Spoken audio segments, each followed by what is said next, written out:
Again, this is 24th of August at about 7 o'clock in the morning, so we are just getting ready to leave Dresden for England to pick up the Land Rover.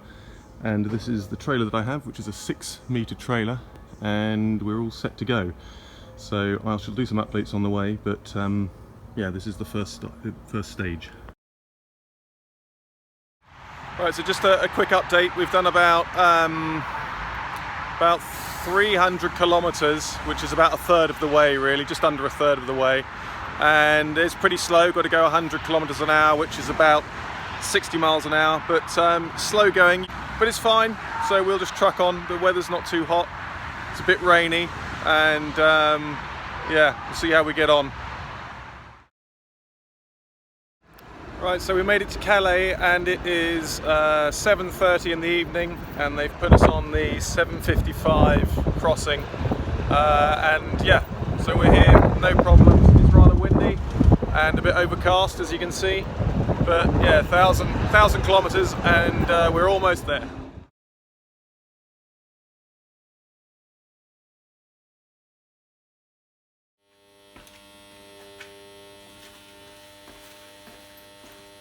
Right, so it's Saturday morning, the 25th of August, 2018, and I come back from Germany to home in Kent to pick up the Land Rover. I hired a rather large trailer, a double axle trailer from Dresden, and I picked it up on Thursday evening. I'm dropping it back off on Monday morning, but the idea is to take the car back and take as many of the things that belong to the car and tools. The only issue is I could put it all in and it would fit, but it's going to be really heavy. So I've just got to pick and choose in terms of what I'm going to take with me now to allow me to finish off the work over there and maybe make a return trip at another time. But yeah, I'm going to open up and start sorting through things, see what I need, see what I might not need, and make some pretty tough choices most likely, and yeah, pack everything up and go tomorrow morning. So that's the plan.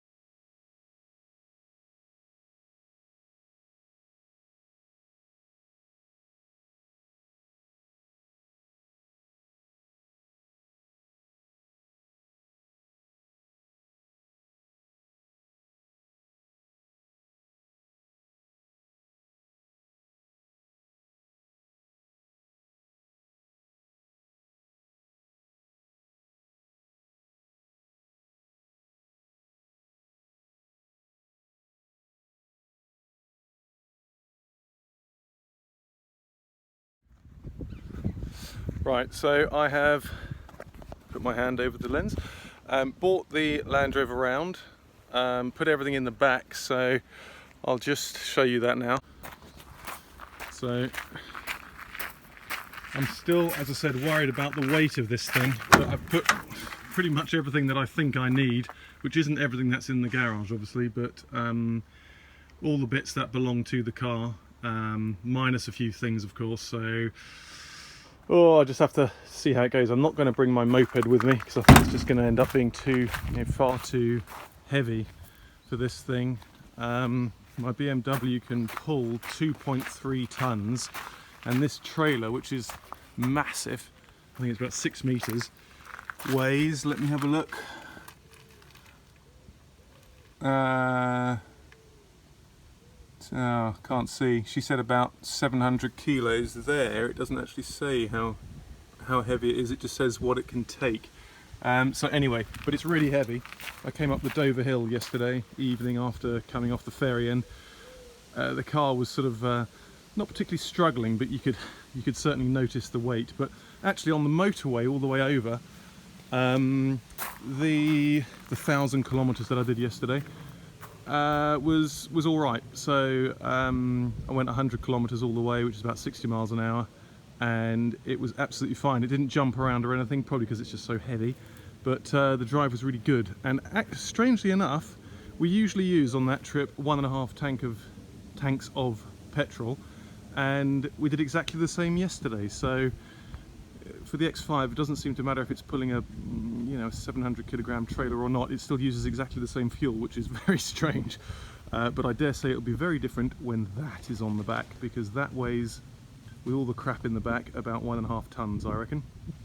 So we shall see how that goes.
Right, so that was relatively straightforward. Let me just try and get the camera off of this.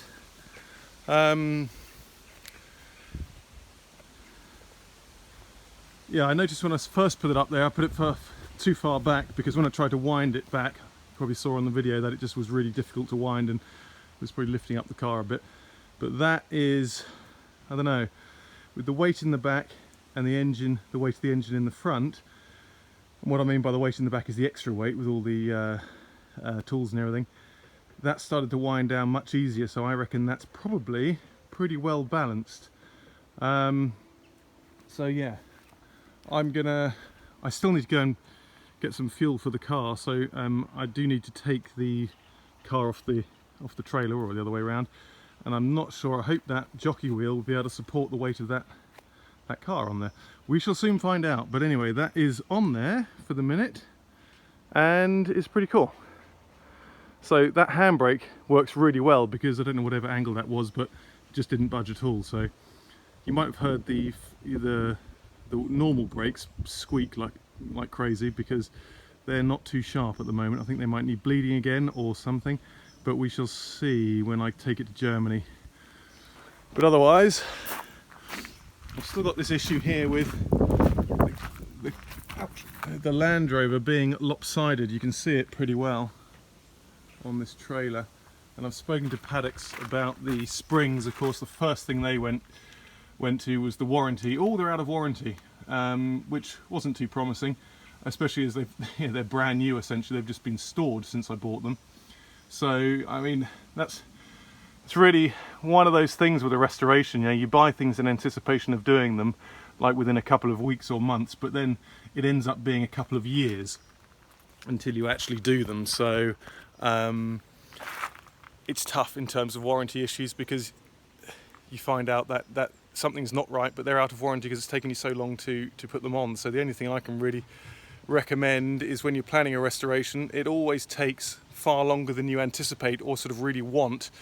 When I started out, I didn't really know how long it would take, but it's taken me 3 years to get this far, and that's really working on maybe one weekend a month, maybe less, actually maybe one day a month if you average it all up, and it's taken me 3 years to get this far, and that's with full days working, so maybe start at 7 in the morning, and then sometimes you're going through till whatever takes your fancy, maybe sort of 7, 8, 9 o'clock, maybe 10 o'clock, or in this case when I got it started it was midnight. So everything's going to take you a darn sight longer than you expect, and it'll cost you probably more than you expect as well. So the other bit of advice is never throw anything away, because the amount of, when I started out I expected to do replace everything, and you think, yeah, that'll be easy, there won't be many things there to be done, I'll just replace everything.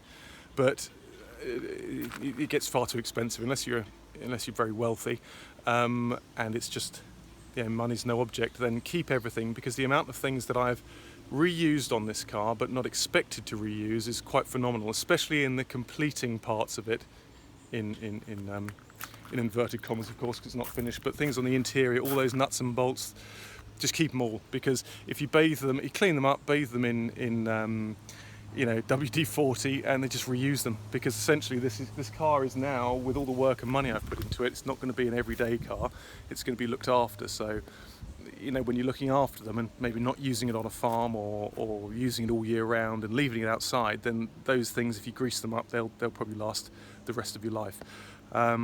So don't throw anything away. So let's have a quick look underneath.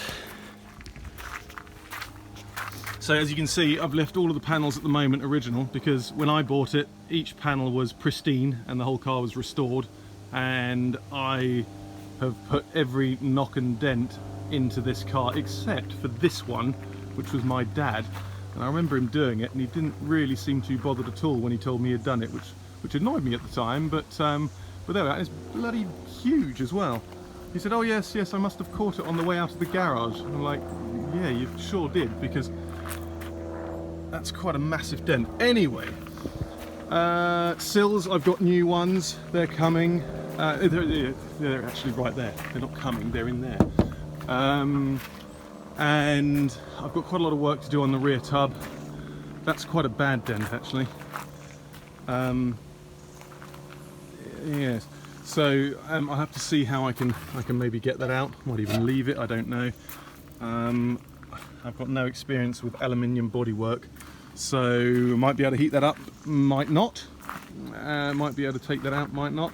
I got the tow hook to go on still. Obviously there's all the wiring loom which is just strung up from the back, which I'll have to protect before I set off tomorrow morning. Oh yeah, so I've still got to connect those clips up for the brake lines there and there. Stainless steel exhaust. It's funny, when I was fitting that, and I think it probably is a little bit wonky, but when I was trying to fit it I just couldn't get it straight, and then as soon as I put the rear tub on and the wheels and everything, it might be a little wonky coming out there, but actually it's fine. So I cemented it all up and it's been perfect, sounds really good, and it's absolutely fine, so I'm just going to leave that. But yeah, otherwise I've got another set of these sides here which I've got to take with me. They're probably going to go in that car there. They're pretty big though when you look at them. It's quite difficult to actually get them into the car because obviously they bend around, they're like an L shape. But these are obviously the later Defender type windows, which I don't like at all, and I managed to source a set of, I think they're actually Series 2A, so they're not quite original, or correct I should say. They certainly are original, but not to this car. They might have been from a couple of years previous, but they're the square ones with the sliding windows, which are getting very, very rare and rather expensive, so I was quite lucky and happy to get those at the same time. Otherwise, I've just sort of bolted things on briefly, as I said in the previous video. What I mean by that is 2 bolts here. There might be 4 in there, but I've only put 2 in just to secure it all together so I can actually drive with it, or travel with it. And loads of other stuff. I've still got, I mean, it's all in the back of the Landy. I've got the mud shields to do underneath, which are completely empty, open there at the moment.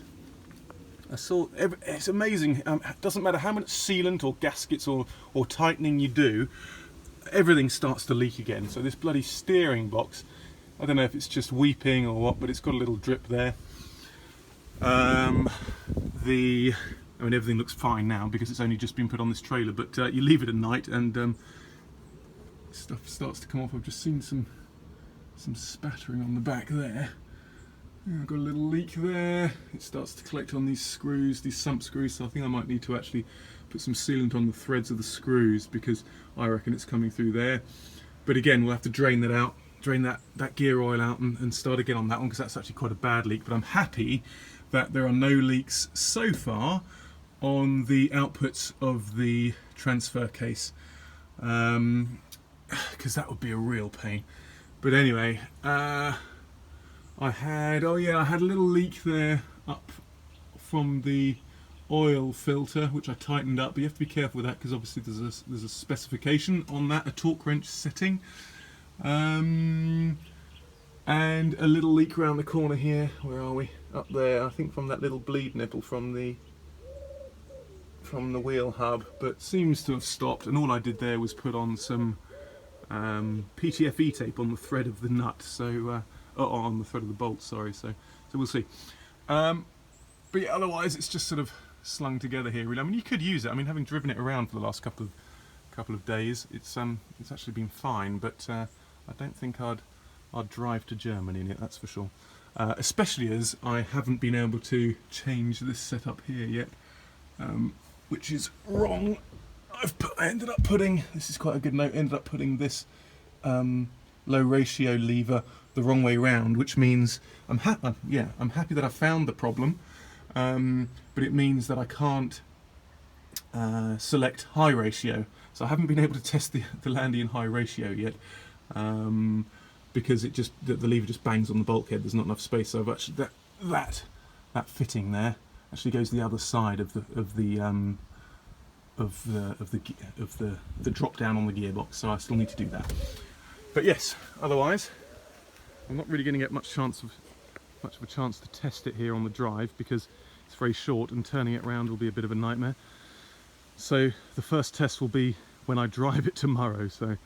But at the moment it all looks pretty good on there. The suspension isn't sagging too much, and that's taking the full weight now. So I reckon those axles on that trailer are really doing their job, and it's also a massive thing. You can see that trailer. I mean, the wheels look very small, but you can see the axles on that trailer are actually pretty substantial. It's got, I don't know what you call them in English, but run-out brakes. I think Auslaufbremse they're called in German, which means obviously It's got braking on it, so when the car brakes, there's some kind of a compression spring in that mechanism there, and it applies the brakes to these wheels here. And it's rated to, I think, what is it? 3 tons, I think that's it. But all in all, everything I've got in there with the weight of the trailer, the BMW will pull 2.3, and I think I'm already at around 2.1, 2.2. So yeah, I'll give you some more updates a bit later on, but also when I'm driving tomorrow, so that'll be the next instalment.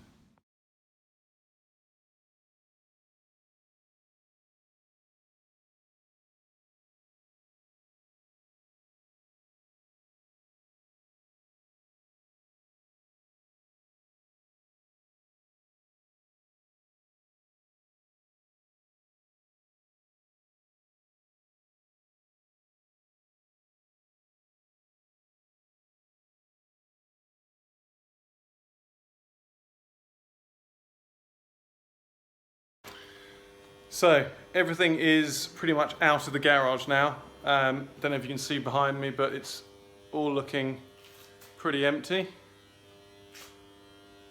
I had to leave that. That's all the old spares. Well, I say spares, all the bits that came off the car. I'm going to leave that because it's massively heavy and I don't need them. My desk over there and the bench, everything's off the wall. Put loads of stuff up there just for safekeeping. That's like a mezzanine level I made a couple of years ago. And I won't be missing the noise of that incomer, which you can hear in the background, because that's been going buzz for the last 3 years. But it's fine. It's all, look pretty dirty. It's all part of it, and it's been great. So just closing up now, and that'll be that.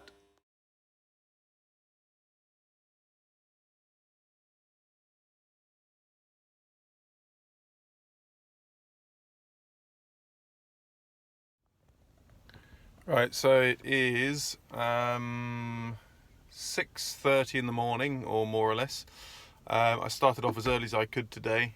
I have originally an 8:25 crossing, but I had the Land Rover loaded up last night and ready. I could have gone yesterday really, but would have had to have changed my ferry. And but really enjoyed my time with my mum, and had a nice evening and a nice meal, and went to bed at a sort of a decent time.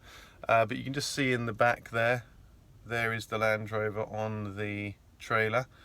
And yeah, so I've driven down from Canterbury down to Dover, and yeah, it's really heavy. I mean, it's very heavy. And what happens is, it's when you go along, it sort of does this sort of a movement. You know, it sort of shunts you forward and then pulls you back, bump, bump, bump. But I think once I'm on the motorway, it should be fine.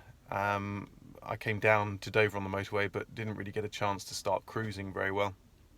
About halfway down, I had to stop because of quite a loud noise, and I found that the jockey wheel that you wind down had come loose and was just dragging along the motorway. So that wasn't a good start, but tightened it up, and that seems to be fine. I just have to keep checking things like that. I'd also have to keep checking the doors of the Land Rover, because they used to have a tendency to spring open, and because there's tons of stuff in there, I don't want them to spring open on the motorway and all the stuff comes out. But I have locked them all closed and checked them a couple of times on the way down, just on this short distance, and everything seems fine. Yeah, whenever I go along, whenever I'm driving, I guess, you know, the fuel, not the fuel gauge, but the fuel consumption gauge, which I've got on this car, is in the red. So I dare say I'm going to get through quite a lot of petrol on the way home. But yeah, we'll just have to see how I get on. But otherwise, I've got everything I need: food, everything I could really fit into the Landy, without totally overloading it. My tools, all the spares that I think I needed, probably some stuff that I didn't need. But yeah, this is the first leg of the journey, so I'll update a bit later on. Okay, just a little update. We are now on the ferry, and we are in the lorry section, which means I didn't have to go up the ramp. which would have been rather difficult for the car because that thing is really heavy. So on the ferry now, and I'm going to go and get some breakfast.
Okay, so just had the first stop after leaving Calais, and it's about 260 or 270 kilometers into the journey. I think it's about 1:45, and yeah, I mean, it's going fine.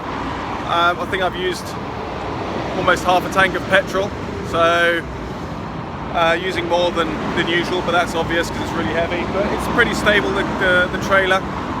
I just stopped and made a small adjustment here. I sort of tightened up the cords here, but also used the winch, and you can see that, used the winch to pull the car forward, because I just wondered if there was a big rock or something, if you, not a stone, but if there was a rocking in the car, that sort of pushed the car, jolted the car back, it might sort of break free of its, you know, the cords. So I thought that was probably the best thing to do. Probably should have done it from the beginning, but yeah, there we are. It's all going well. It's very hot outside. And yeah, onwards and upwards. Okay, so just a little bit of an update. Driving along, after having tightened all the ratchets up and also putting the winch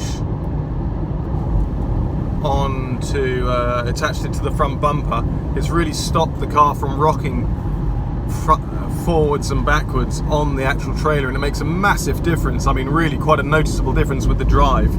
Before, the car, I think I mentioned it before, is just sort of like rocking bump, bump, bump, bump, which really made it quite uncomfortable when there was a bump. But now, and I've gone over a couple of bumps now, it's just solid, it's totally tight, so it makes the drive a lot more enjoyable and a lot less hassle, really.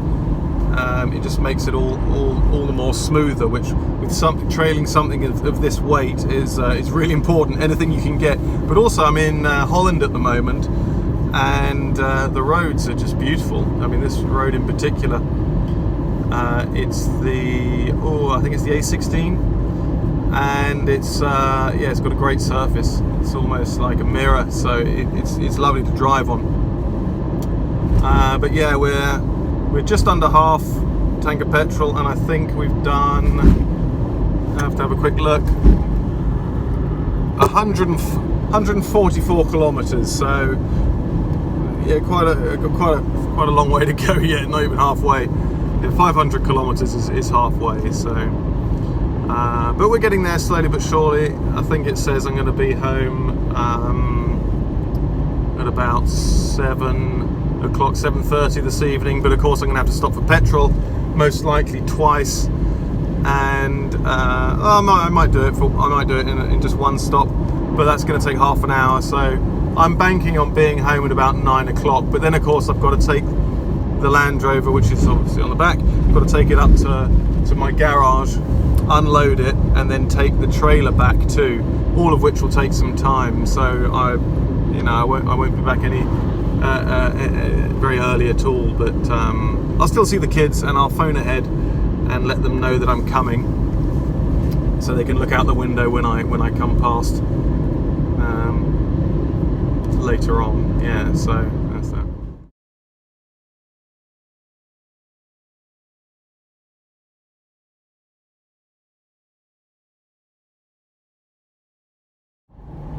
Right, just another update, or sit rep as Clarkson would say. It is, whoops, 20 past 6 in the evening, and I've done, hang on, almost 700 kilometers, and the sat-nav is saying another 166 miles. So yeah, whatever that is, just over 300 kilometers and a couple of hours. So getting really tired and just want to be home now. It's a lovely evening. The A38 is the third to last motorway I've got to go on until I get to Dresden. It goes A38, A14 and then the A4. The A4 is the shortest bit really. It's just a few miles, where the A14 joins the A4 before Dresden, and then it's down up the hill and then down the long hill into Dresden, which I'm really looking forward to. With all the cobbles in Dresden, I dare say my family will hear me coming. Funnily enough, when I actually drove the Porsche over from England to Germany, and I got there quite late in the evening, I think it's about 11 o'clock, my wife was already at the window, and so was one of my children. I think Noah, was at the downstairs window, even though it's so late, because they said they could hear me coming from quite far away. So that's quite funny, but they'll probably hear exactly the same thing now. You can see the evening sun coming in there. But otherwise, yeah, just the A38 hasn't got many petrol stations on it. The motorway is about 130 miles long. It's one of the newest ones here, actually, the A38, and I was getting really low when I pulled onto it, but just didn't have a chance to fill up before, and it was getting a bit tight. But then a petrol station just came into view, which was great, and managed to fill up.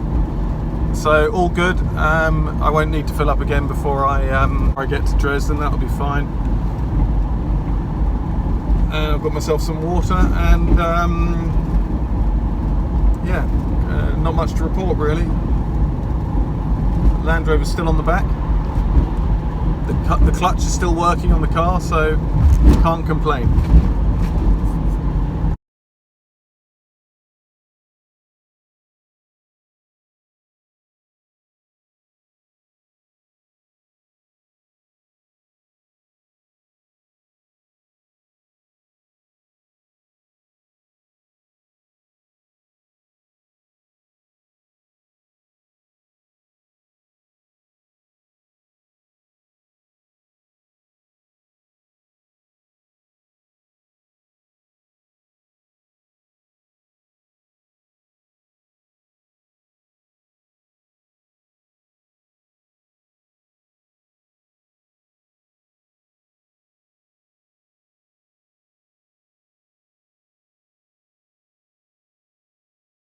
Right, so it is about 11 o'clock at night, and we are up at my work now, and this is the garage which I have got, and it's all cleared out and ready to go. So we are just going to, got the car here, and we're going to take it off and put it in there.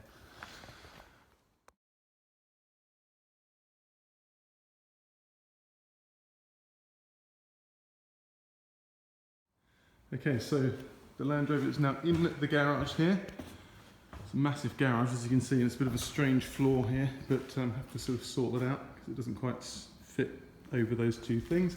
But now we are just, which you can't see a thing, packing up the trailer, and we'll take that back now.